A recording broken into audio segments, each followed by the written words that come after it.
Shanna, my wife, and my oldest, my son, were in Chicago all week this week on a band trip, a school trip function they were on. So it was me and the girls at home all week this week. And I don't get a ton of daddy-daughter time as much as I wish that I could. With six of us in a house, it's kind of chaos all the time. And the chances of having just kind of quiet moments with each of my kids is slim to have them individually. But this week, I had my girls. It was just my girls and myself. And it was really awesome. But as a parent, I experienced that thing that we as parents often get. I'm sitting on the couch Friday afternoon, and I was actually working on this message. I was trying to get the slides finished before the Bama game that night, and I wanted to just not have to work in the evening, and so I'm like typing away on my MacBook, and the girls are there, and suddenly, like each kind of one at a time, they start bringing me things, like, hey, Dad, do you want a glass of tea? Well, yeah, that's awesome, great. Hey, Dad, you want some, a snack? Yeah, sure. That's fantastic. Hey, Dad, you want a blanket? And I'm like, what is going on, right? Like, as a parent, have you ever experienced this before? The nicer your kids are to you, the more the something that they want really is. Have you noticed this? And sure enough, after about 20 minutes of them being way too nice to me, I said, well, okay, what do you want? And they wanted to go watch Zootopia 2, right? That was the thing. Like, they were conning me into a movie. And the funny thing is, like, when it's like kids, we kind of laugh it off, but like, have you ever had a boss that's like this? You go to work and they're just way too nice to you. And they're going to ask me to work extra. What is it they want to dump on me, right? Or you got that one friend who they're only nice to you when they need something from you, like they want you to give money or pay a bill that they have, or they need you to take them someplace, or they want you to come over and move their entire house for like the 12th time in your truck because you have a truck and they don't, things like this. It makes the relationship weird, doesn't it? We laugh it off when it's our kids or when it's our family, but like with people in our lives, it kind of makes the relationship weird, right? And let me put it a different way. It's impossible. It is absolutely impossible to have an authentic relationship with someone from whom you're always trying to get something. Right? If someone's always trying to get something, if there's an agenda underneath your friendship or there's an agenda underneath your relationship, doesn't it feel weird? Like it's like I don't want to be with that person all the time, or you're always like your guard is up, like you're just waiting for the shoe to drop. Like, what are you going to ask me for? What is it that you need? What can I do for you today? What is it you have on your list of things for me? It makes an authentic relationship really, really impossible because there's always this kind of expectation underneath of it. Now, can I just say, sometimes, especially early on, for those of us that are Jesus followers, this is kind of how our faith works with God, right? We have this relationship with God because he kind of feels like the genie in the bottle, and he's going to do things for us, right? And when he does things, then we're really grateful, and when he doesn't do things, what do we feel? Well, like upset and frustrated. Where have you been and what have you been doing? And so, God in some ways becomes this kind of entity that we want a relationship with to get something out of it. We're always in it for like, what's in it for me? And what am I going to get out of it? And how am I going to have more of it today? And how are you going to meet my needs? And how are you going to meet my expectations? And it gets kind of weird. It makes, especially when God doesn't act the way that we think that he should act. In fact, I would venture a guess that in a room like this, there's at least one of us who at one time or another, we used to have faith, or we used to live by that faith, but God didn't quite act the way we thought that God should act, or he didn't do something we thought that he should do, or he didn't answer a prayer that we lifted up, and we're kind of like, I'm not really sure what I believe anymore, right? Because we expect things, we have expectations in our relationship with God, and it actually creates this really weird tension between us and God. And the fascinating thing to me is, I think that one of the greatest things God has ever given us gets missed when our relationship with him looks like that. In fact, Paul kind of hinted at it a little bit. The Apostle Paul, when he wrote the letter to the church in Philippi, the letter to the Philippians, he actually hinted at what we can get, right? He said that when we can put all that down, when we can lay all that stuff down and actually have a real, authentic relationship with God, then we'll be filled with the peace of God that transcends all understanding. Right? Now, this sounds really nice, especially for some of us who've had a really rough year this year. Now, Paul's not the only one to talk about this. And again, when we think about this kind of series that we've been talking a lot about the big story of what God's been up to in our world. Not just like the micro, or not even just the Christmas story. The Christmas story is important, but like how it all fits together with what God's trying to do for you. Now, if you're not familiar with this, God has hopes for you. He doesn't want something from you. He wants something for you. It's just that sometimes what we want from God It's not what he knows is best for us. And sometimes, when we ask for those things, he doesn't act the way that we think that he should. It actually creates a really weird relationship for us. And that's the tension that we find ourselves in, maybe, today. Now, we've been looking a lot at the Gospel of John. And John was an eyewitness of all the things that Jesus did. He actually talked about the reason why he wrote down what we call his gospel, the book of stuff, the letter, the gathering together, the sermon, whatever you want to call it, of what he wrote down that we call the Gospel of John. In the 20th chapter, he said exactly why he wrote it. And this is the teaser. This is what he says. These things, right, of all the stuff that I wrote, this stuff is written that you may believe that Jesus is the Messiah, in other words, the Savior, the Son of God, and that by believing you may have what? Right? What is it that we may have? What is it that God actually wants for us? Well, hold that thought. We are in a series called Same God. And we've been examining, again, the story of God. And not just his story, it's our story that he's invited us into. And the fact that we play as main characters in this story that God is unfolding in the world, and he has a very specific hope and a very specific dream for each and every one of us. And we've been doing this by looking at kind of the story of the Exodus from the Old Testament. It's the second book in your Bible, Genesis, Exodus. It was written by Moses, who was actually the leader. He's a main character in that book. And he wrote down the story of what God did for his people in that moment. We've been looking at that story, but then we've also been looking at the Gospel of John, because the two are way more connected than we like to talk about, or that we even know about. It might have been a discovery for you. There's a lot of stuff that John saw and how God had treated his people in the way that he saw that Jesus was coming onto the scene for all the rest of us, and what God really wanted for us through him. And the point of all of this, I've been telling you from the beginning, right? If you missed it, like, this is the main point we've been trying to lay out. The God who came close hasn't changed, and that changes everything. The God who came close in the burning bush, and the God who came close in the manger, the God who came close throughout history, who drew near to each and every one of us, he's been consistent in his character. He's been consistent in his love for you and me and all the rest of us, and he hasn't changed. And when we can come to grips with that, right, when we can internalize that and live that way, it changes everything. And one of the biggest barriers for us to live that way is our misconception of what God wants for us and who God is for us. And we pick up small things, like small little blessings, and lay down the greatest gift that God's ever given. And we've been trying to unpack that together for a few weeks. So this is week 3 of that series. If you first day with us, you're kind of coming in the middle of the movie, you can go back and watch the first 2. They're all on our YouTube channel. But we've been looking at these statements that Jesus made that are recorded in the Gospel of John, and they're all I am statements. And if you don't know this, or you're not a Bible trivia guy, person, I am was the way that God described himself in the book of Exodus. And so Jesus uses that phrase 7 different times in the Gospel of John, and we'll be looking at a different one every time. And today, as the bumper or the trailer hinted at, we'll look at this one, the bread of life, right? The bread of life. These are the 7 I am statements.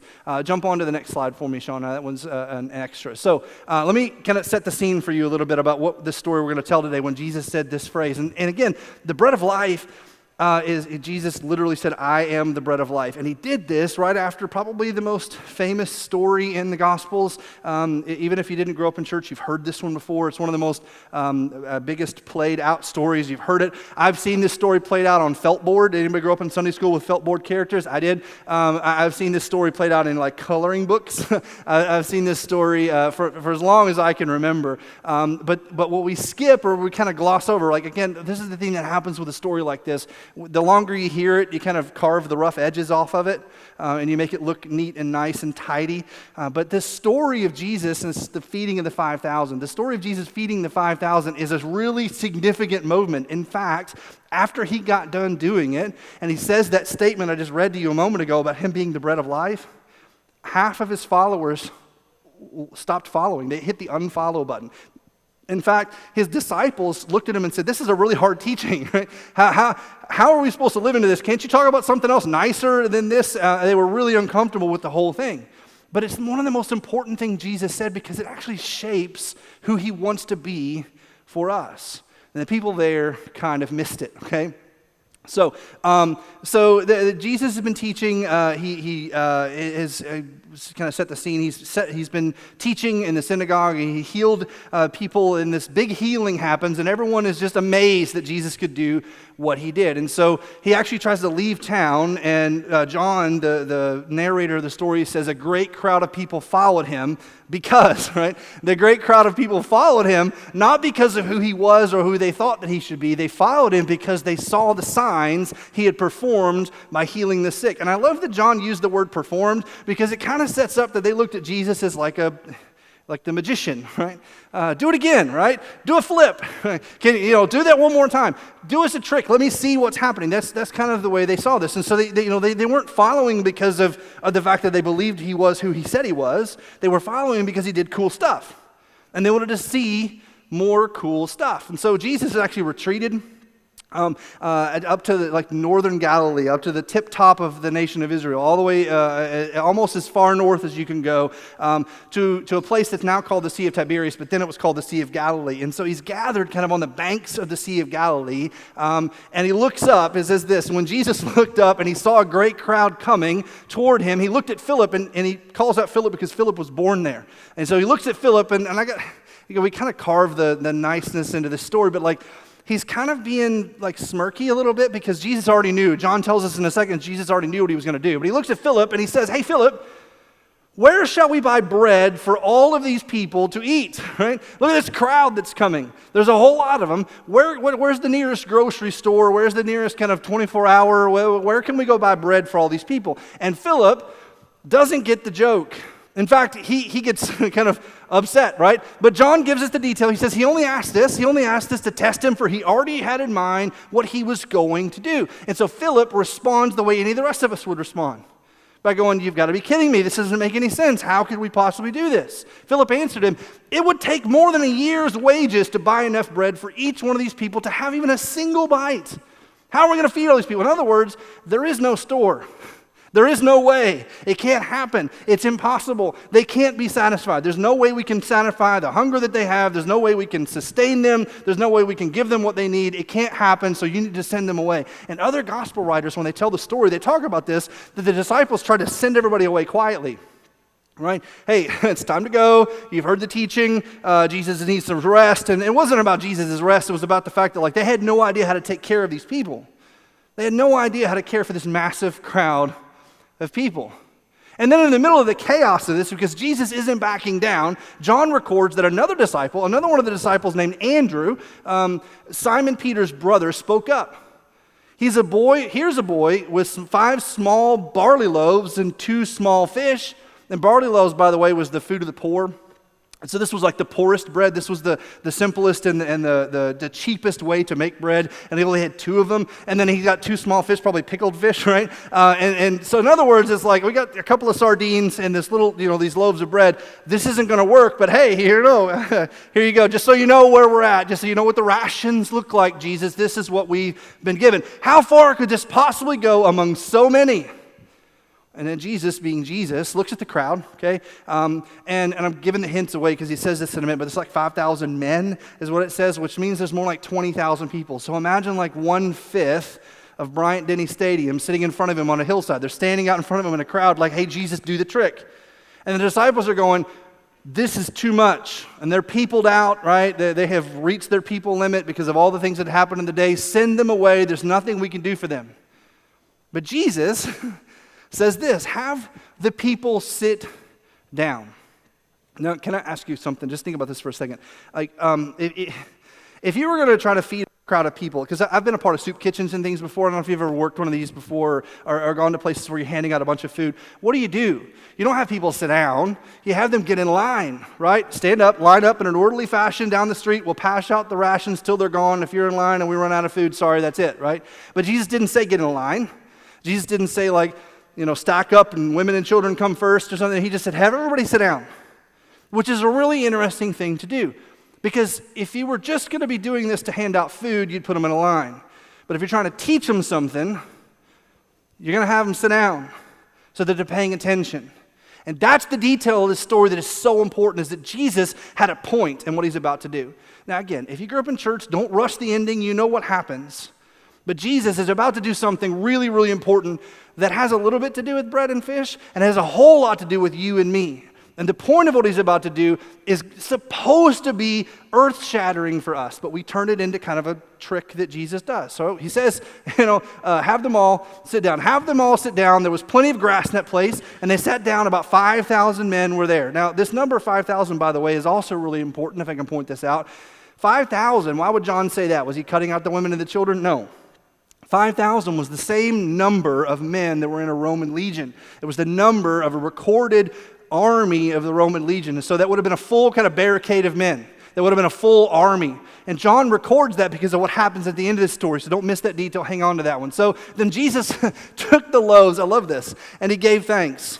Right? I don't know, hopefully you all pray at your dinners. If you don't, I would encourage you to try to do that. But if you don't, one of these things that happens oftentimes with Jesus followers is we do. Maybe you grab hands at Christmas and you hold hands and you pray and you give thanks over the food. And so Jesus is holding, 20,000 people. 20,000 people, and he's holding a couple loaves of bread and some fish, and he bows his head to give thanks like he's getting ready to serve it. And so I don't want you to miss this. This wouldn't have been one of those things where everybody starts praying. This would have been one of those things where everybody starts looking around going, this guy is crazy. And the disciples were going, this is not adding up. The quantities, the numbers, it's not going to add up. I don't know what Jesus is doing. It would have been really uncomfortable for them because Jesus doesn't do what's supposed to be done. He just goes, hey, here's what I got, and he gives thanks over it. And then it says, Jesus, he distributed to those who were seated as much as they wanted. He did the same with the fish. He gave thanks, and he starts distributing it out to the crowd. Now, here's the miraculous part. When they had all had enough to eat, he said to his disciples, gather the pieces that are left over, let nothing be wasted. And John adds in this kind of like summary at the end. So they gathered them up, and they filled 12 full baskets with the pieces of the 5 barley loaves left over by those who had eaten. Now look, I know that throughout the years, if you're one of those Bible nerds like me, there's a lot of kind of explanations out there. People try to make the explanation that Jesus shared, the little boy shared his lunchbox, and once the little boy shared, other people decided to share, and that's how it got here. But John says this is a sign, right? And there's no indication to say that this wasn't a miraculous thing. In fact, all context and all accounts kind of prove that Jesus did something really miraculous with one little boy's lunchbox who was willing to be faithful. And I think that's the point of this miraculous sign, because again, when John is telling a story, when John is laying out something Jesus did, he's not just telling it because it was cool. He's telling it because it shows us something. That Jesus had provision. And Jesus had some sort of power that he could provide for people in a way that no one else really could. So, after this happens, they saw Jesus perform the sign, and they began to say, surely this is the prophet. In other words, they're saying, this is the guy we've been waiting on. This is the prophesied person who's going to come and be our king. He's the leader. Look how cool this is. He did something really awesome. This is the prophet who is to come into the world. And so they start talking about king stuff. And they look around and they go, we got a group of people. Right? And there's a lot of us, and we're all bought into this new kingdom and this new agenda. And it wasn't Jesus' kingdom; it was a kingdom they were building around him, right? And so they're like, "Here's what we're going to do," and they start talking. And Jesus knows what's on their hearts, right? In fact, John says this: that Jesus had to have had a conversation with John after, because Jesus had told John, and John writes it down for us. Jesus, knowing that they intended to come, and I love this, make him king by force. Make him king by force. Let me ask you a hard question, and don't elbow your spouse, don't raise your hand, don't nod or whatever. Just think about this. If someone came by and said, hey, we have decided that we would like you, we're going to make you the king, and you can get whatever you want, and you can do whatever you want, and you can say whatever you want, and we will take your back. How many of us would turn that down like instantly? I mean, look, I joke all the time. If everybody in the world just did what I say, the world would be a better place, right? I would settle for getting the people in my house to do what I say sometimes. But they had to come, and they're going to make Jesus king by force. So in other words, this isn't what you want, Jesus, but it's what we want. This may not be like Jesus knowing, because he knew he was going to say no. This isn't what Jesus wants, but this is what we want. This is what the people want. We the people, this is what we want. This is what we're going to do. We're going to make him king by force. And so he knew this. And instead of going, okay, give me the crown, he withdrew again to a mountain by himself. Because, spoiler alert, okay, it's Christmas, and I know this story is a few months away, but Jesus knew that sometime after this, He would go to Jerusalem, the kind of kingly city, and he would march in there with a crowd of people, but he wasn't marching in there as the warrior king they were all waiting on. He was marching in there as the king of peace who was going to lay down his life for everyone, and they weren't going to like him for it. And he knew that. And he knew that the kind of king that he wanted to be was not the kind of king that the people wanted him to be. And rather than trying to launch into a theological argument about it, or rather than trying to calm the crowd, he just left. He withdrew again by himself. Now, John adds a little detail in there that he actually sent the 12 away too. So he said, hey, you guys got to go. Because he senses in them that they're kind of getting caught up in the moment. And the 12 guys that knew Jesus the most, they're sitting in this emotional environment and they're like, it's happening. It's finally happening. Jesus is going to be the guy and we're going to be his guys and it's going to be really, really awesome. And so he sends them all away. And John picks up the narrative a few verses later with the point. And it's the explanation of all of this. But if I might just say, if you're sitting in this room and you've ever heard someone say, or maybe you said something like this, I gave up on faith church because I wasn't getting anything out of it, right? I gave up on faith or church because I just wasn't getting anything out of it. If you've ever said that or heard someone say that, Jesus has a response to that. And it's not one of those like put you in your place. It's not like a stomp you into the ground. It's just a response that maybe, just maybe, he has something better in mind for you than what you saw. And he's about to share it with this entire crowd of people. In fact, the people he addresses are the ones who are kind of in this place. I'm not sure I'm getting anything out of it. I'm not sure that it is what I wanted it to be. I'm not sure that it's matching up the way it should. I'm not sure I'm getting, one of those statements we use today. Don't hate me for saying this because we say it all the time, but I'm not getting fed, right? Or I'm just not getting enough out of this or whatever. Jesus' response to that is a really fascinating, powerful response to all of this. So fast forward back into the story. Jesus has sent his disciples away. He has withdrawn out into a mountain to pray by himself. He's gotten away from the crowd, but the crowd didn't get away from him. In fact, they figured it out. And so he's sitting there with his disciples. They're talking, and he sees the crowd coming again. And I love this. They have a spokesperson. This is hilarious. Just picture this, okay? Jesus has run away from these people. And they find him again, and here's what John says happens. When they found him on the other side of the lake, they said, hey, Rabbi, when did you get here? We just stumbling by and we saw you. What a coincidence, right? Wow, hey, it's awesome. We're so glad that you're here. And they call him Rabbi, which is like this professional title, right? They're recognizing his authority, and they're recognizing his ability to teach. And so it's like, hey, we're so glad that you're here. What a coincidence that we are here too. And for the record, a mob does not wander around on people by coincidence, right? But John records this, and he says this is what they said. The spokesperson comes up, and they're like, hey, So there's already something up, right? For those of us that are paying attention to the story, our dander should be up. Our sensors should be up about what's happening in the middle of this. And so Jesus looks at him, and he says, you are looking for me not because you saw the signs I performed, but because you ate the loaves and had your fill, right? You're looking for me because you just wanted to run into me and you saw the cool things that I did and you want me to do another trick, and you're only here because I do the tricks. You're only here because you think I'm a magician or because you think I'm a genie. And look, can we just be honest for a minute? Those of us who start off in the faith, this is kind of where we all come from, okay? There's nothing wrong with starting here. You realize that you come to realize that there's something broken in you, that you come to realize your sin is sin. It's bad. There's something that has happened that has distanced you from the God who created you, and you come to Jesus because he can fix that, because he can remedy that. And so we all start there. But you ever heard the story of the giving tree? It's a really great, powerful poem. You should read it sometime. My parents read it to me when I was a kid. There's this really great moment, or this kind of like a metaphor in the middle of it, that we can't stay consumers forever. And that's what they were trying to do with Jesus. Look, you're not here because you know who I am. And you're not here because you know what I'm up to. And you're not here because you saw the sign.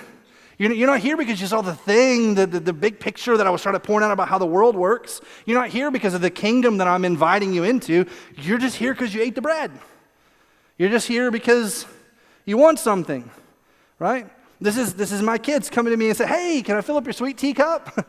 Hey, you want a snack? Can we do anything for you? Do the thing, right? And Jesus, so like, I don't want you to read this harshly. This is gentle. Jesus, so gently. The crowd is hushed at this point, partly because they're feeling a little bit ashamed.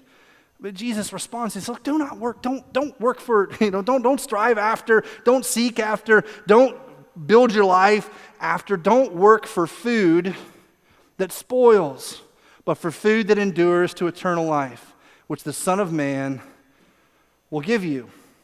Now, the crowd still doesn't get it, and John proves it to us because of what they say next. And this is where it kind of connects the dots to the Old Testament that we've been talking about. In the book of Exodus, there's this really cool moment where God provides fully for them. In food, and it's this bread called manna that rains down from the sky, and then there's quail that he gives them for meat. And so they're going to reference this part of the story. It's in Exodus chapter 16, if you've never read it before. But the spokesperson for this mob of people, they look at Jesus and say, hey, well, all right, you want us to see signs, right? You want us to see signs? You say it's not just about eating the bread. So what sign then will you give that we may see it and believe you? What will you do? And then, again, it's like there's no subtlety to this at all, okay? When you read it like this, it sounds like a toddler trying to get what they want out of their parent. Oh, hey, I remember one. Listen, our ancestors, they ate the manna in the wilderness, right? I remember, here's a sign you can do. This one time, God gave the people bread. You think you can do that again? Right? Our ancestors ate the manna in the wilderness. Maybe you can do that too. And Jesus so gently and so calmly, and maybe like if I'm in Jesus' place, I'm getting frustrated, but he doesn't. There's no frustration. He doesn't get angry. He doesn't build a whip. He doesn't drive them off. He doesn't say leave. He just so gently says, I am the bread of life. Whoever comes to me will never go hungry, and whoever believes in me will never be thirsty. All right? I'm the bread of life. I'm the one that's going to give you the sustenance you really need. And you just, sometimes you want tricks, and sometimes you want like magic tricks, or you want me to be a genie, but like you're missing the point, right? Yes, yeah, he says, and he talks about the story. Yes, in the Old Testament, right? In the book of Exodus, in the story of the journey of the ancestors of the people standing there, yeah, they were led way out into the desert. And they were grumbling, literally, like God had led them out of Egypt, across the Red Sea. He'd saved them from Pharaoh's army. They come out in the desert, and they're grumbling against Moses and Aaron, saying like, at least we had pots of meat to eat in Egypt, but now all of a sudden we're going to starve out here in the desert. And God, ever so gently, goes, I'm your sustainer. I know what you need. I know you better than you do. And he makes it rain bread, and he gives them quail, and he protects them and gives them what they need. And Jesus is just trying to say, look, God is doing something new, and he knows what you need. He knows what you need better than you do. And he's providing for you right now. I am that bread. And he doesn't literally mean, like, people get really uncomfortable because they think he's talking about cannibalism. He says, if you don't, eat my flesh and drink my blood. And he doesn't mean that like a literal thing. He's saying, like, look, I am this bread that rained down from heaven. I am the one who's bringing heaven down to you. I am the one who's resetting this whole relationship thing with you and God. I am the one who's eliminating completely your hunger for hope, because I'm going to give you hope. And I'm the one who's going to completely eliminate your hunger for reconciliation, because I'm going to give you reconciliation. And I'm the one who's going to set things right for you. I'm going to completely sustain you and completely protect you and completely give you everything that you need. I am the bread of life. I'm the one giving you life. So can I ask you a hard question? Only people who love you ask you hard questions, okay? Are we just in this for food? Like, Jesus followers, lend me your ears for a minute, okay? If you're not a Jesus follower yet, you can sit on the outside of this question and just think about it. But if you're a Jesus follower, look at me for a minute. If you dozed off, come back to me. Are we just in this thing for the tricks and the food? Are we just in this thing for the genie in the sky? Are we just in this thing for the next kind of way that God will show up, and when he doesn't do what we want, how we want, when we want, we're just going to get offended and upset again? Are we going to grumble? Because all my cards on the table. I know I'm only 40, but I've been observing the church for a while. I've been observing Jesus followers across multiple states and multiple churches for decades now. And one of the overarching things that I see a lot of is that when God doesn't do exactly what we want, exactly how we want, exactly when we want, we don't trust him, we get offended. And when we get offended, we miss out on the bigger thing that God is up to. Now, hear my heart. Hear my heart. I know some of us have been through things that you're like, if I was God, I would have done this. If I was God, I would have answered this prayer. If I was God, I would have done it this way. And I get that, okay? I totally get that. If I were where you were, I'd probably feel the same way. But we have to remember, this is no small thing to which we've been invited. It is no small thing that we have been promised. Do you realize this? Friends, Jesus came to inaugurate the kingdom of God on earth, to completely flip the script on everything that people thought they knew about how the world worked, everything they thought they knew about government, and everything they thought they knew about relationship, and everything they thought they knew about each other and their relationship to their friends and their enemies and everybody in between. God completely turned the world upside down in Jesus. And it is no small thing that you have been invited to live in this kingdom. Like, Jesus' followers changed the world. Do you realize this? Like, the first century church, if they hadn't believed and they hadn't lived it out, even when things got difficult, we wouldn't be sitting here telling the story today. It is no small thing to which we have been invited. You have been invited into a right relationship with the creator of the universe. Like, Christmas is such a powerful and special story because it's the God who loves us coming near. Being born in a manger, there's angels and there's shepherds and there's wise men, and it's such an incredible, powerful, special story. But the point at the end of it is that God wanted to be our bread of life. That God wanted to meet us where we are. So let me say it again. It is impossible. It is impossible to have an authentic relationship with someone from whom you're always trying to get something. So what is it that God offers to you that matters the most? Remember at the very beginning of the message, I told you John said he had a point to his whole gospel, right? He said, I'm writing all these things. I could have wrote a million more stories, but I picked these 7 important stories. I picked these and I wrote them down because they happened, 1, but 2, I wanted something for you, right? What does he say? These are written that you may believe that Jesus is the Messiah, the Son of God, and that by believing you may have, and this is so good, you may have life in his name. That in seeing what Jesus has been up to, you might have life and have it to the full. This is one of the biggest promises Jesus made. And when Jesus says to you, I want to be your bread of life, it's not just a catchy metaphor. It's the kind of relationship he wants to have that will change your life. And if I might be so bold, centuries ago, Jesus' followers who believed this changed the world. And I believe in my heart that we could change it again. Can you imagine, just imagine with me for a minute, that every Jesus follower in this country, if every Jesus follower took seriously the idea that Jesus is the bread of life and took seriously that everything we need comes from him and that all the sustenance we need and all the answers we need and all of the truth we need comes from him, and we just lived in that bold, heavenly, blissful awareness of God being our sustainer and our care. Can you imagine what could happen? Can you imagine the life change that would happen and the stories that we would be told, the miracles that we would see? I would settle for just one church. I would settle for just one church.